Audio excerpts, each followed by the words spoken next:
Welcome back, everyone, to another episode of the Hail to Michigan podcast. I am your host, Ronnie Harder, and today I am joined by my two gracious co-hosts, Contown and Matt. Contown, let's start with you. How are you, man?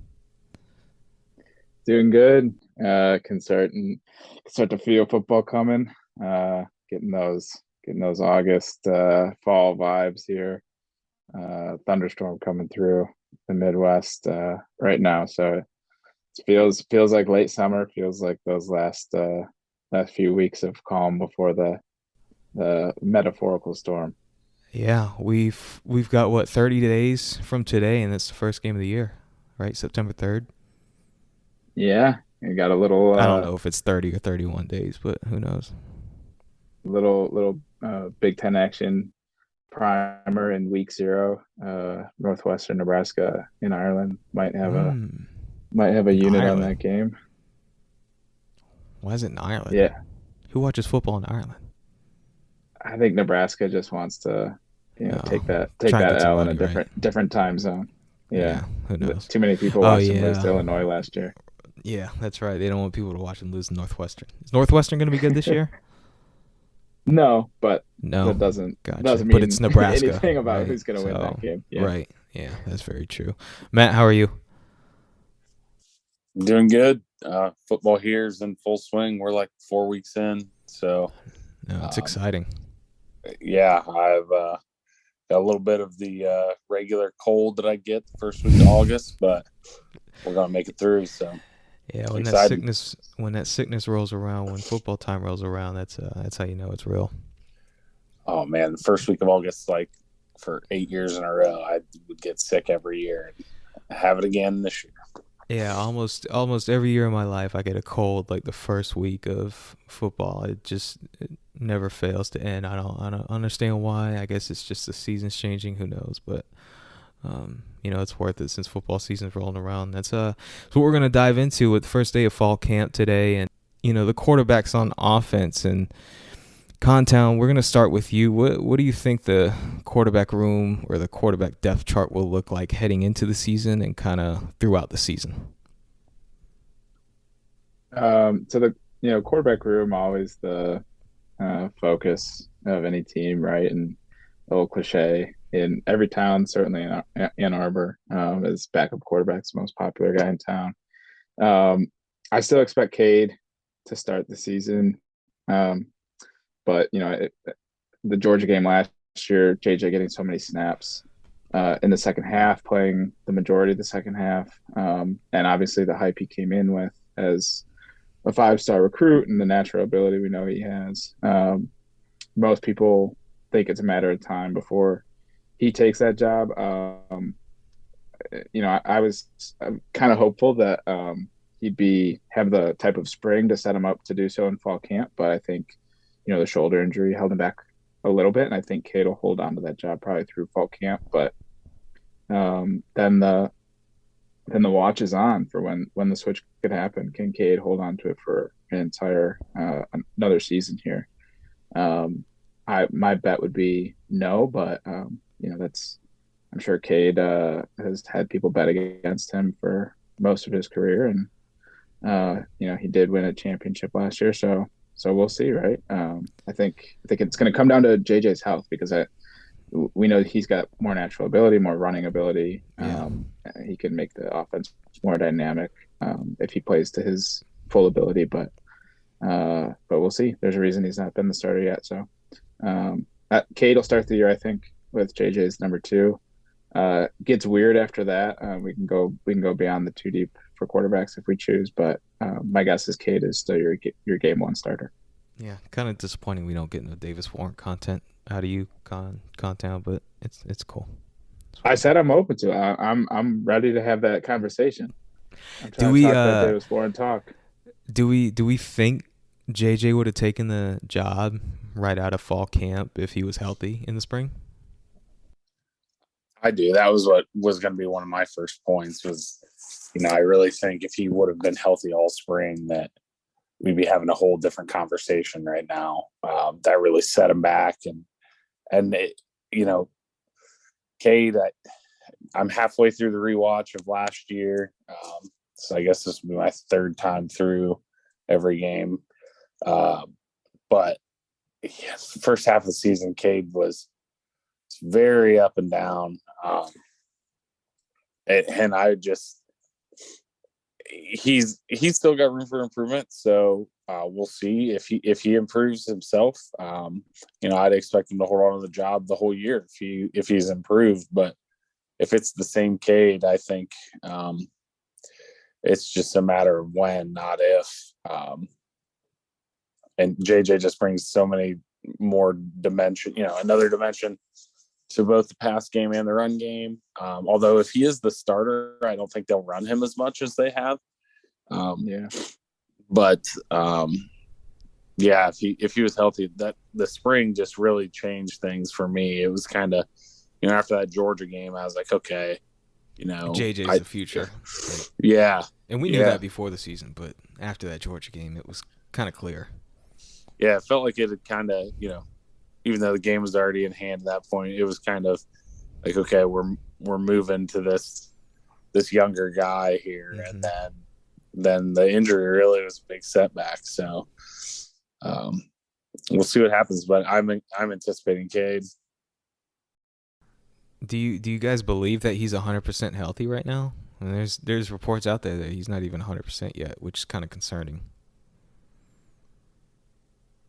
Without knowing the injury, just knowing that, he saw a specialist that's worked with quarterbacks. I don't know if he's the doctor had worked with baseball players or not, but a sports shoulder specialist, right? Mm-hmm. And helped him through rehab and gave him some PT and just ways to, non-surgical intervention for the injury.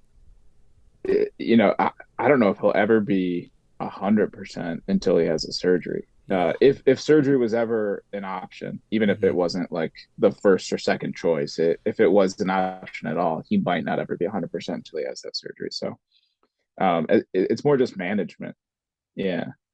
And maybe he needs work on his motion. Maybe it's just, I don't know. I don't know what it is. I don't know what the root cause is, but he just has to manage it throughout the year. And that could be running him less, like Matt said. That could be working on his throwing motion, just figure out ways to maintain that until there's a good point in his career to, have a more permanent fix.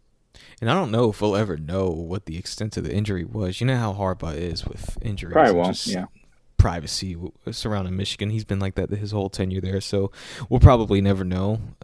Most assume it's like some sort of a labrum or a torn rotator cuff of some sort, which is obviously not ideal for anybody that especially a quarterback, but it's more of a common injury in baseball players.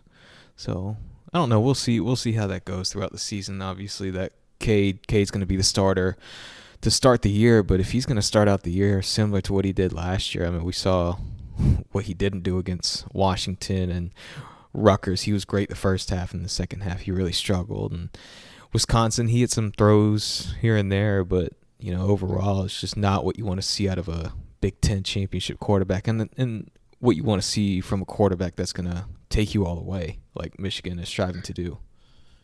Well, and the team is different this year, right? We don't the 2021 Cade worked with a team that had Hassan Haskins and 3 first-round draft picks on defense, right? We don't have those players anymore, so you need more out of everyone else, especially the most important position, the quarterback position. Yeah.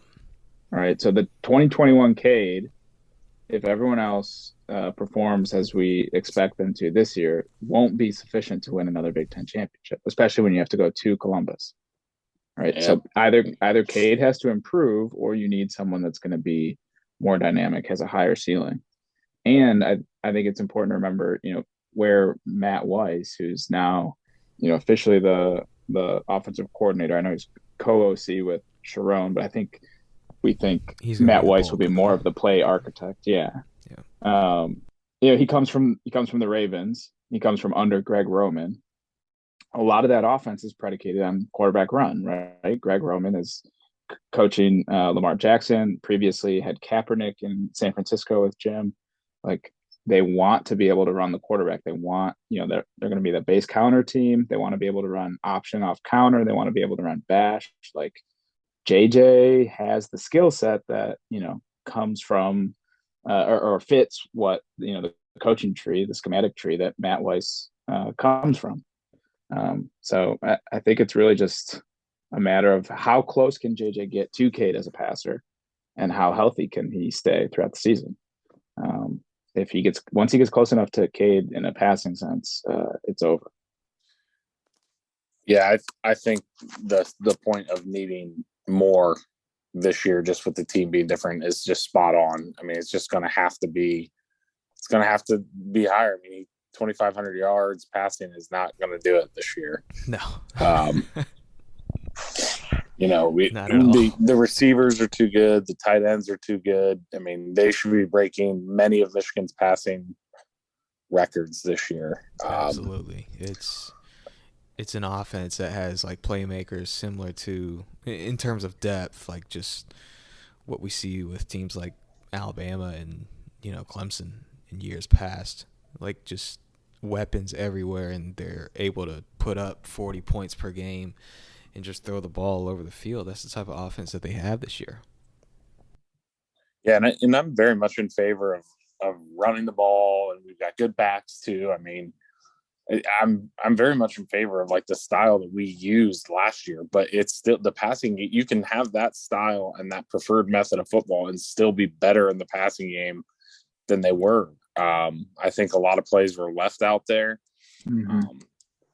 So I'm not suggesting they go air raid, but it's got to be better. The passing game overall has to be better. And I don't care who it is, but it needs to improve.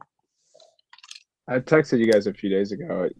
I think Cornelius Johnson's probably 1,000-yard receiver last year with better quarterback play or more consistent quarterback play. I mean, to your point, Matt, there were things left on the field last year. As good as the team was, there was yards left on the field. I mean, I don't know what you would say Cade's best like opponent adjusted game was last year. Maybe Wisconsin, but just from a quantitative standpoint, his best game was Michigan State. He had over 300 yards, but he probably should have had like some 500 yards. Yeah. And we had probably, somewhere to 40 to 100 yards left on the field in the air. Yes. I would say pretty much every week. No doubt. Yes, absolutely. So, and I do think I want to say one other thing about JJ's injury. I do think if it was a rotator cuff, they would already shut him down and have the surgery. Mm-hmm. I think it's more of one of those nagging, like labrum issues, like you mentioned, Ronnie. Yeah. And I do think there is a possibility that with him ramping it back up here in fall camp, that we could see a scenario where a few weeks in he went too fast back at it and shut down for a few months. I mean, maybe they elect to have a surgery if that was on the table. So I do think there is a possibility of,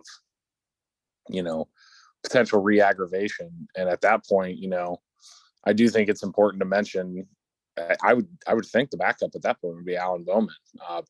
Davis Warren was the hero of the spring game, but Alan Bowman brings the most experience, and he's probably more game ready. Right.